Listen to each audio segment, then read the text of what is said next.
Los Angeles, Sam Donaldson.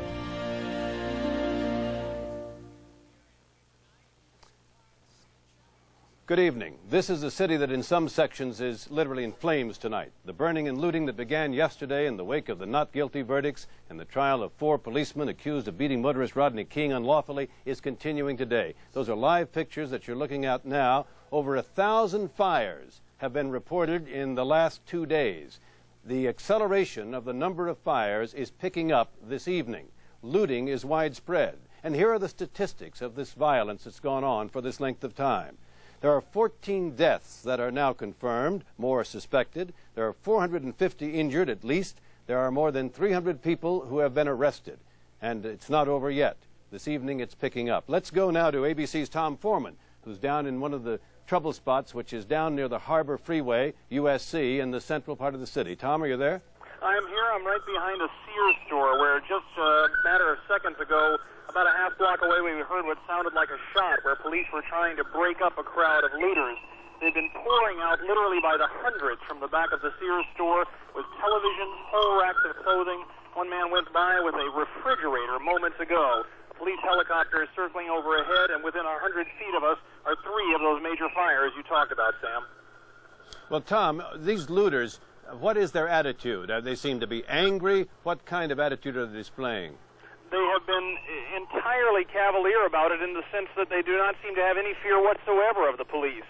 It is measured by the sheer volume of merchandise which they are carrying, and the fact that often even when police approach them, they will continue walking with the merchandise, and unless the police go and make them put it down, they will simply walk away looking the police officer right in the eye. A bottle was just thrown at an officer here a moment ago by one of the looters. Well, thanks very much, Tom Foreman. The police, of course, are mobilized. The sheriff's office has mobilized all of their resources. Some 2,000 National Guardsmen were called up earlier today, and 2,000 more are about to take the streets or have taken the streets in the last 2 or 3 hours here in Los Angeles by order of the governor. Brian Rooney, ABC's Brian Rooney, is out there, I think in Beverly Hills. Brian, is that where you are? Not quite in Beverly Hills, Sam. I think I am about 2 blocks east of the border of Beverly Hills, but already there are Beverly Hills Fire Department and police officers responding to some incidents. We came about a half an hour ago to a fire that was burning uncontrolled, and people in the neighborhood were trying to put it out. They are evacuating from their apartments, and just a few minutes ago, the fire department arrived, and they're trying to knock it down.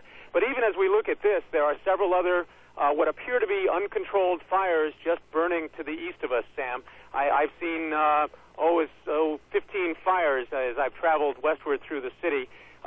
La Cienega Boulevard, for those people who know Los Angeles at all, seems to be the western edge of the troubles, but it is creeping northward toward the Hollywood Hills, I would say, to within a mile and a half of the Hollywood Hills, Sam.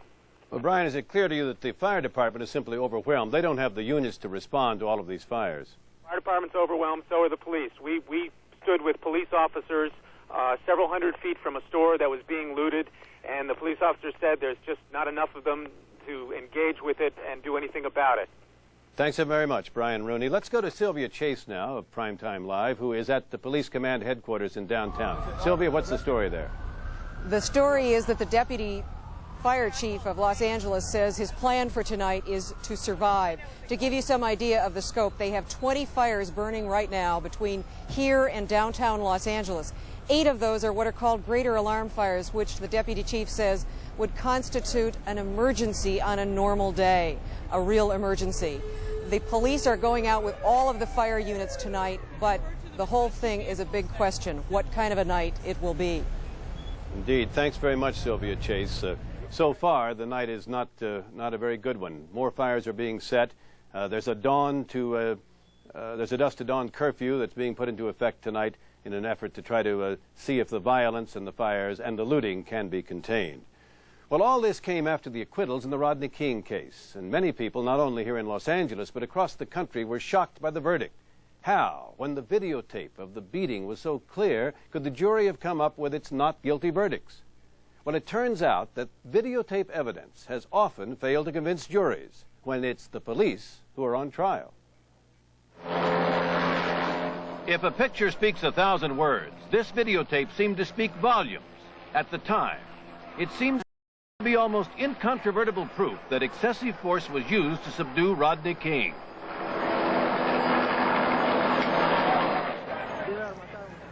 I thought the whole thing was just out of control. Later, one of the policemen who was there even testified that he too thought other officers used excessive force the night this videotape was taken. I'm saying there was too much force used. I said it from the beginning and I say it now. But to the jury, the videotape carried a much different message. It was impossible for just viewing a film that in itself was very fast, very unclear as to what blows landed where. I mean, there wasn't enough evidence given to show assault. Jonathan Turley is an expert on police brutality cases. He says the outcome of this case was the rule, not the exception. Even with the presence of a tape, you're talking about God's gift to a defense attorney. A police officer in a uniform is as good as you can get absent Mother Teresa as a client. And it is very difficult to convict. Turley says what looks obvious on television can be turned around in the courtroom by skillful defense lawyers, and that videotaped evidence can lull prosecutors into a false sense of security. Even with the presence of a tape, if that jury member is thinking what I would have done in this case, you're well on your way to an acquittal. Usually, video or photographic evidence is a powerful courtroom tool.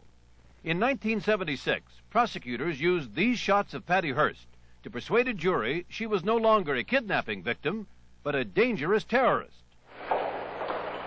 She was sentenced to 7 years. Now, home video is becoming a major factor in all kinds of criminal cases. This is him right here. Skip Bailey, who lives in a drug-infested neighborhood in Dallas, started making videotapes of drug deals from his house to give police the ammunition they needed to get convictions. The results? More than 200 arrests. Criminals have even convicted themselves by recording their exploits on videotape.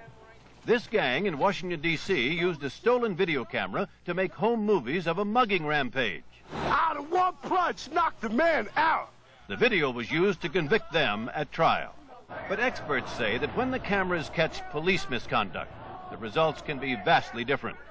It goes back more than 20 years. For example, at the Democratic Convention in Chicago in 1968. In the Chicago Convention cases, you had bystanders surrounding this. I mean, cops were conducting egregious conduct in front of newspaper reporters, in front of other bystanders, and juries still didn't find them guilty. A few years ago, in New York City's Tompkins Square Park, amateur video appeared to record a clear instance of police abuse. In the Tompkins Square Park situation, where we had hours of videotape, the sad ending of that tragedy is that not a single police officer was convicted in a criminal court. And in Long Beach, California, a news crew recorded this police officer shoving black activist Don Jackson through a plate glass window. The charges were dismissed after the jury deadlocked. Even though the video is showing the cop taking the law into his own hands, the jury is on another level. And their level is, I want you to protect us, we'll defend and protect you. And so they vote for a not guilty verdict. Expert Jonathan Turley showed us how it was done in the Rodney King trial.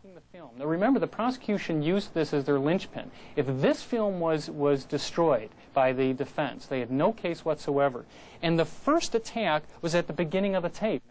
Turley said the prosecution scored its first points by persuading the jury from the beginning they weren't seeing everything.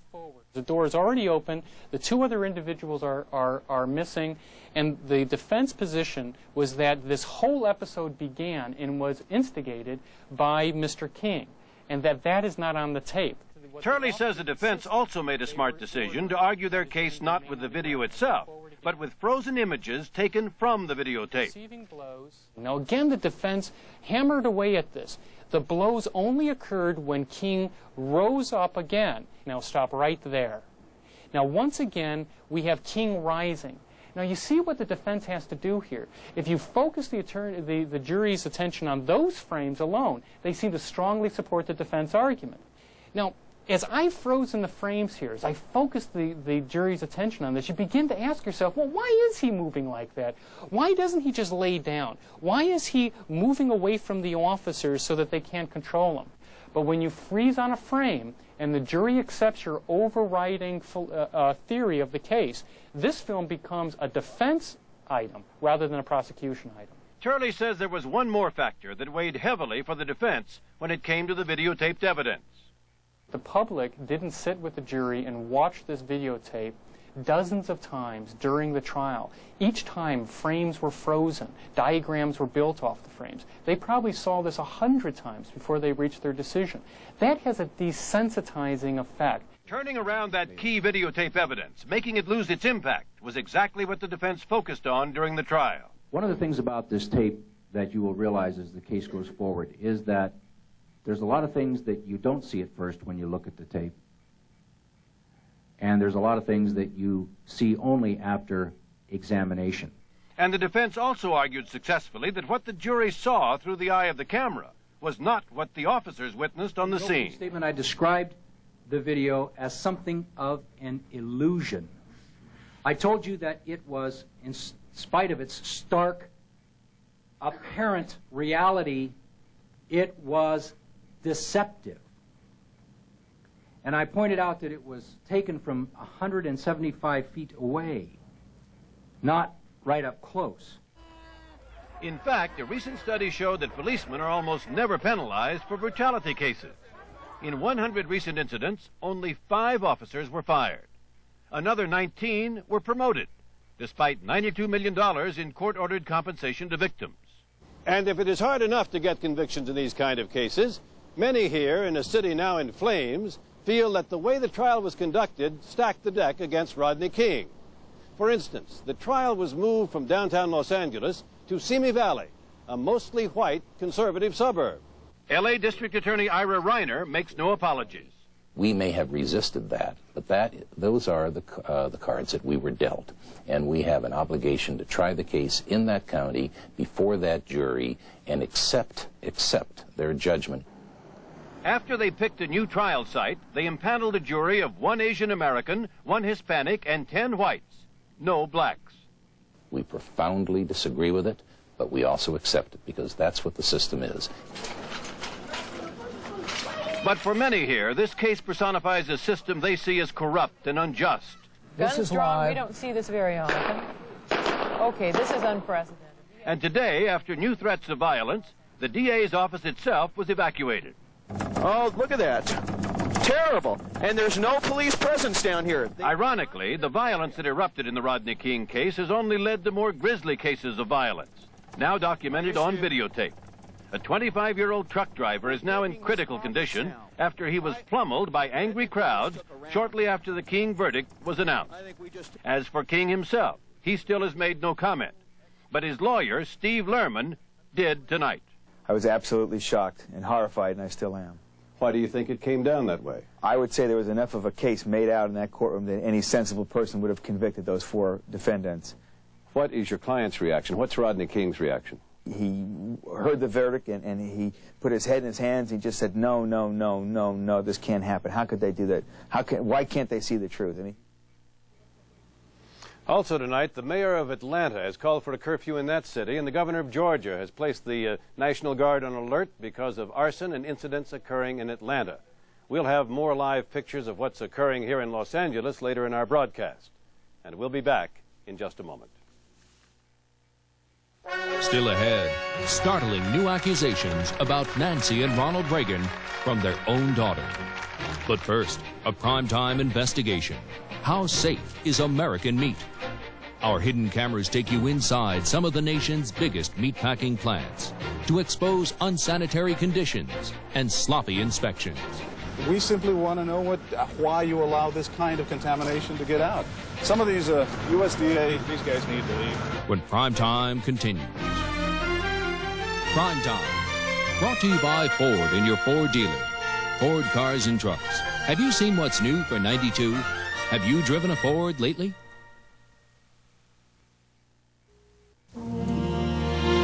Primetime continues. Now from New York, Diane Sawyer. And now we bring you the results of a 4-month undercover investigation that took Primetime into meat packing plants across the country. We know what you're thinking right now, but we want to assure you of something right away. You don't have to close your eyes during this story. We're going to bring you information and not a lot of gore. Americans love meat. We consume nearly a quarter of all the beef produced in the world, from summer barbecues to Big Macs. We heard, however, that in the race to keep up with all that consumption, some of the meat was going uninspected at the plants. So John Quinones took Primetime's hidden cameras to find out what is getting past the inspectors and onto your table.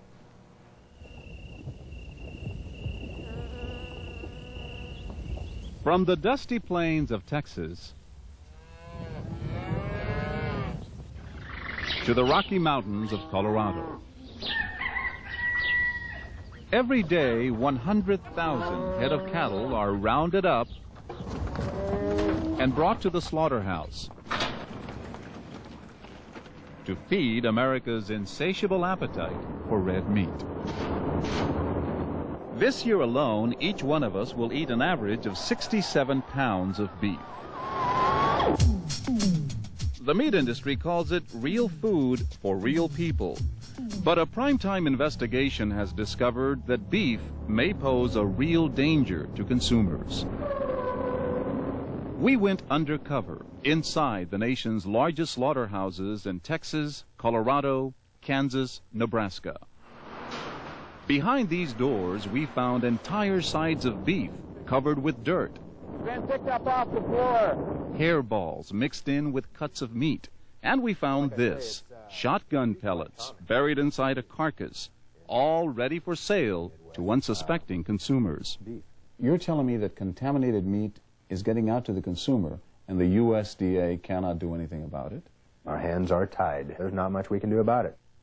Steve Cockerham has been a meat inspector with the U.S. Department of Agriculture for 14 years. Now he's blowing the whistle on his government employer because, he says, the health of the nation is at risk. I predict that you will see more cases of food poisoning, people dying, people getting sick from eating contaminated meat. I'm furious, absolutely livid that this can be allowed to go on and on. On July 4th, 1987, in Salt Lake City, Sue and Jim Nicodemus's handicapped son, Kip, lapsed into a coma that lasted 5 weeks. He had been sick for about a week leading up to that day. His kidneys were starting to shut down, and we couldn't imagine what was wrong. What was wrong had nothing to do with Kip's birth defect and everything to do with the hamburger he ate just days before he went comatose. Investigators say it was the same batch of beef that killed 4 children and sent 50 other Utah residents to the hospital.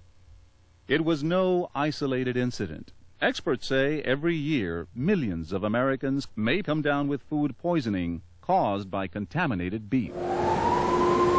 The problems with inspections began in the mid-1980s when the USDA decided to give the beef industry a break with a program called the Streamlined Inspection System, SIS. The idea is to produce more meat with less government interference. As part of this program, USDA inspectors are basically stepping aside and allowing meat plants to police themselves, to be responsible for their own cleanliness. Well, it may have sounded like a good idea when it all began, but today, sources tell Primetime SIS is little more than a recipe for dirty meat. With this program, there's more contamination than ever before. These men are licensed USDA inspectors, among the dozens of sources we interviewed during our 4-month probe. We took an oath when we took this job to protect the consumer, and we don't feel that the consumer is being protected properly. We investigated every single plant producing meat under SIS, the National Beef Company in Kansas, Monfort in Nebraska and Colorado, and Excel in Texas. Together, these companies produce nearly 20% of our nation's beef. Since none of these slaughterhouses would allow us inside, we applied for jobs and were hired as meat packers. The pictures you're about to see were recorded at 5 different plants with a hidden camera. Our workday starts early. After all, this plant alone will slaughter 5,000 cattle today. By the time the cattle arrive, most are muddied with their own waste.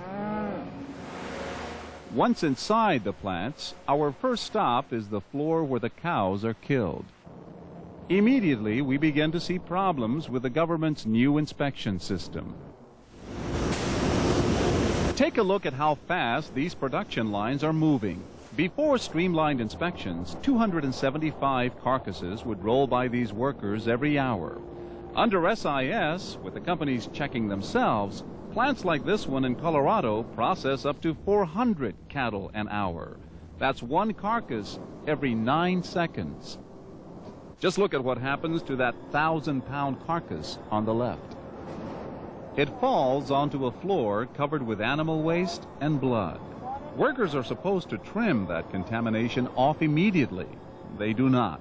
Instead, they drag it across the floor and then allow it to contaminate other carcasses. Our hidden camera captures the scene again and again. These split sides of beef are picked up off the floor. The dirt is not cleaned off. Instead, they're loaded onto a truck for shipment and delivery, leaving the meat contaminated, possibly for days. Although government inspectors are still expected to check some of the meat, during the week we spend working at this plant in Kansas, we never see a single USDA representative. On one particularly hectic night, however, we do see this. A worker collapses from fatigue and is then rushed to an ambulance. A reminder that this is the most dangerous profession in manufacturing. These are everyday occurrences, things that go on every day. We showed Steve Cockerham, the USDA inspector, our videotape, including perhaps the most graphic example of contamination. While gutting a cow, a Texas worker accidentally cuts its intestines. Animal waste spills out of the carcass and onto the production line. If we see something like that, we should stop the line and make sure that that has been cleaned before the next carcass can come in contact with it. That line was obviously not stopped. No, it's kept moving. And now watch what happens when a worker accidentally ruptures a cow's bladder. The meat is splattered with urine. Can they wash that off? Contamination is supposed to be trimmed. The trouble with urine is it's hard to see. The contaminated meat is not trimmed. It stays right on the carcass. The production line keeps moving. The contamination is even worse in the area where miscellaneous and cheaper parts of the cow are prepared. That'll be processed into beef byproduct, which will be added to lunch meat or ground beef or things like that. Government inspectors used to have the authority to condemn this kind of contamination. But under self-inspection, it's up to company-paid quality control monitors like this woman. She asked not to be identified, and we changed her voice. When it says ground beef, you don't know where it's coming from. Anything can be in ground beef. She told us she's frequently asked to approve meat that's contaminated with hair and fragments of teeth, beef that should be rejected. Meat companies, she says, are not capable of policing themselves. It's like putting the wolf in the chicken house to guard the chickens. How easy is it to find contamination in beef? Well, PrimeTime obtained 10 meat samples from slaughterhouses in Texas and Nebraska. We had them analyzed at this USDA-approved laboratory. 7 of the 10 samples tested positive for fecal contamination or bacteria. In the most severe cases, scientists say bacterial contamination can cause anything from blood infections to kidney failure to spontaneous abortions in pregnant women. Dr. Glenn Morris, an expert on food poisoning, says under today's inspections, consumers have little protection against this kind of contamination. They might find out 2 weeks later that a particular batch of beef was contaminated with salmonella. But by that time, that beef is shipped, gone, off to the consumers in supermarkets. But contamination is not always buried in microscopic bacteria. Remember the shotgun pellets? They were found in a piece of round steak that had been inspected and approved by company monitors. This is something that we used to watch for that we can't watch for now under the new program. We tried to interview a number of plant officials, but the National Beef Company never returned our calls. Montford refused to show us their slaughterhouse. So we went to the XL plant in Friona, Texas, and caught up with plant manager Terry Wilkerson. Mr. Wilkerson, hi. I'm John Quinones from PrimeTime Live. We have some videotape taken inside your plant that we'd like to show you. We have pictures of cow feces, urine spilled on the carcasses, meat that is not cut off or trimmed off but sent out for shipment. I understand that, and I appreciate what you've done, but I can't, I've been instructed what I'm supposed to do too. We simply want to know why you allow this kind of contamination to get out. Some of these USDA... These guys need to leave. Okay. Y'all have to leave, guys. What? You have to leave. You have to leave. We're confident, John, that we have the safest food supply in the world. We're confident that we're doing a good job. Dr. Russell Cross is the man in charge of all meat safety and inspection for the U.S. government. We showed him our videotape taken inside the plants. This is one of the carcasses going through, and that's feces that's being washed off. Another carcass comes along, as you can see, and this is what your inspectors call cross-contamination, isn't it? Mm-hmm. We found fecal matter in 3 of our samples. You're telling me the meat is safe? Would you feed it to your family? I won't sit here and tell you that fecal matter in meat is safe, no. How much fecal matter is allowable on our meat? I'm not really sure we have a... How much hair? Don't have the answer to that. How much fragments of teeth? Don't know. I'd have to ask my experts. We then showed Dr. Cross the most obvious example of contamination, the shotgun pellets. How can you let this go past the inspectors? That shouldn't have gone past an inspector, and I would have assumed that our inspector would have found that. Here's something an inspector did find. 53 tons of beef contaminated with plastic shavings from a cutting board. The inspector rejected the meat, but the company went over his head to USDA headquarters in Washington. The agency approved the meat for distribution, complete with plastic shavings. It's all part of what these inspectors say is a dangerously cozy relationship between the USDA and the beef industry. For example, the agency is supposed to conduct unannounced inspections at every plant. They know when there are people coming into that plant. They brought in extra people to clean up, to maintain an appearance that everything was under control. PrimeTime obtained this in-house memo from one meat company, the Excel plant in Texas. The company alerts its staff to a USDA visit 5 days before the inspectors arrive. Do you conduct surprise visits to these plants? Oh, yes. We have regular visits to all of our plants. Do these people know in advance that you're coming? No. This is an Excel memo that says, schedule good cattle, clean the carcasses. These people know you're going to be there. No comment. How can you conduct surprise visits when these people know you're coming?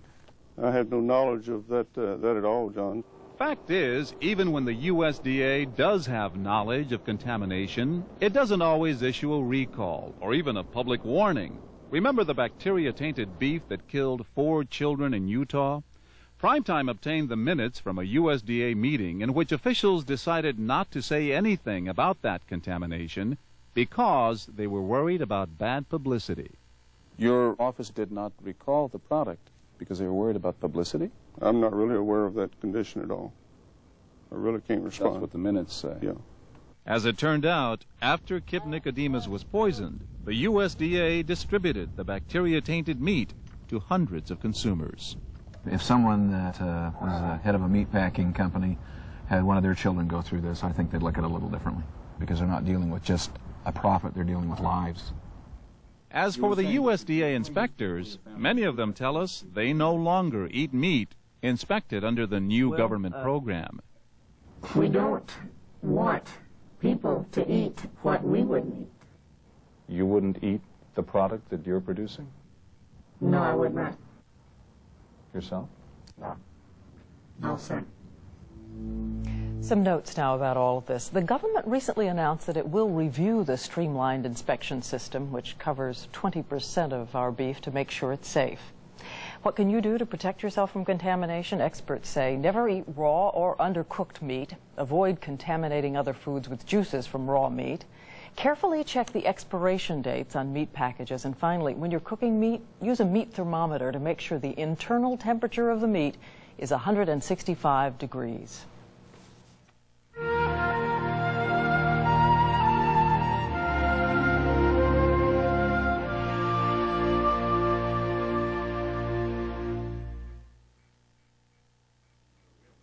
Patti Davis, the 39-year-old daughter of former President and Mrs. Reagan, has long been estranged from her parents.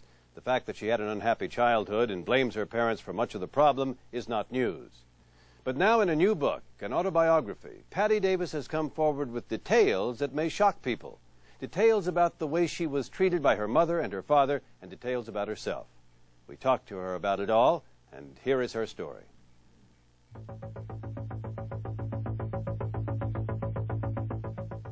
The truth is the truth. What happened, happened. Yes, there was abuse in this family. There was physical abuse, there was emotional abuse, there was substance abuse. That's what went down. Patti Davis, the Reagan family rebel, says it's time to tell the truth. In revealing things of a private and embarrassing nature about her parents and herself, she argues that notwithstanding who she is and who they are, she's doing nothing more than anyone else who tries to come to terms with a painful past. I've got letters from people where they tell me their family situations. But their family situations are not the situation of a president of the United States. But you know something? We have to get off that in this country and in this culture. We have to get off that because there's a first family or because there's a royal family that they're any different than any other family. But of course the Reagans are different. He was president, she the first lady. And though they've left the White House, what their daughter Patti says now about the way they treated her as a child will still shock a lot of people. There was hitting. There was emotional tyranny in a way. I think the most prominent memory I have of my childhood is that I didn't measure up. I could never get it right. Patti says her mother, Nancy Reagan, hit her regularly. Every day for a while. As I got older, every day. What would provoke her to strike you? Oh, anything. Just me, anything. I mean, what did she hit you with her hand? Her hand on my face. She'd slap you. Mm-hmm. Patti, I've got to tell you, I mean, I think most of us at one time or another felt our parents sting in some sense. A hand, a belt, a paddle. I think most of us did. And I think most of us have a problem about that. Patti claims her mother hit her from the time she was in grade school until she was in college because Nancy Reagan herself had had such an unhappy childhood, begging for the approval of her stepfather, brain surgeon Loyal Davis. He held out to her this possibility of legally adopting her and giving her his last name for 10 years. This little girl stood in the operating room while my grandfather was operating on people's brains. And she fought back the nausea and she fought back the dizziness, all those things that happen when you're exposed to that kind of sight, because she wanted him to love her. And it took 10 years before he agreed to let her be Nancy Davis. Yeah. Can you imagine the anger that builds up in somebody to have to earn love like that? Patti says she eventually sought out her father when he was governor of California to tell him about her mother's brutal behavior toward her. Well, he said I was lying, and he said I was crazy, and I think it was the first time I really realized I was never, ever going to know what it would feel like to have a father. Both of my parents have an investment in denial, basically. They each have their vision of how they want things to be. My father's is, everything's fine. There's nothing wrong here. Don't tell me anything's wrong. Because he's the child of an alcoholic. And his world was too difficult when he was a child, so he learned to block that out. So that's the way he does it. My mother's is the opposite, but yet the same. Hers is, everything's not fine. Nothing is fine, and I'm gonna build a wall around me. I'm gonna stay behind this wall. I'm gonna put gun turrets on it. Don't you dare come close, because I know if you come close, you're going to hurt me. And so I'm gonna aim at you before you aim at me. Is that your mother? I mean, is she a control monster? She is someone who has a tremendous fear that things will go out of control. It was at this point that Patti Davis lost control herself in recalling her unhappy childhood. you used to come here? Patti grew up in the Pacific Palisades section of Los Angeles. She says it was a sort of sealed-off kind of life, in which her parents mainly stayed home in the evenings watching television in their bathrobes. And in her mother's case, popping pills to keep going. Patti says her mother developed a drug addiction she believes persists to this day. What kind of drugs did she take? Tranquilizers. She was hooked? I would say so. How many tranquilizers would she take?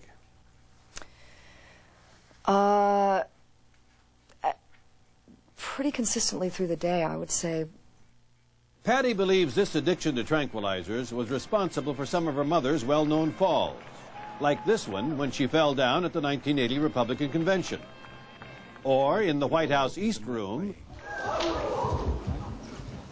when she and her chair fell off the riser. Patti says her mother's habit is what got her started on drugs as a teenager. She says on the night her father was elected president in 1980, she smoked marijuana and showed up at his victory celebration stoned. Would you live life in the very fast lane? It was sex, drugs, and rock and roll, absolutely. I knew it would horrify my parents. I was trying to horrify my parents. Why? You wanted to hurt them. Oh, I think so. Sure, there was a lot of anger there. Absolutely. I wish you peace. Part of Patti's rebellion involved living with guitarist Bernie Leadon of the popular rock group The Eagles. Her parents didn't approve. And it was during this period that Patti decided to take a step that she thought would permanently prevent her from ever having children of her own. Now, the story that's out there is that you can't have children because you had a number of abortions. I have never had an abortion. In fact, I've never been pregnant in my life. I got sterilized when I was 24. I had a tubal ligation. I was very afraid that if I became a mother, I would do to my child some of the things that my mother did to me. 10 years later, Patti had the operation reversed.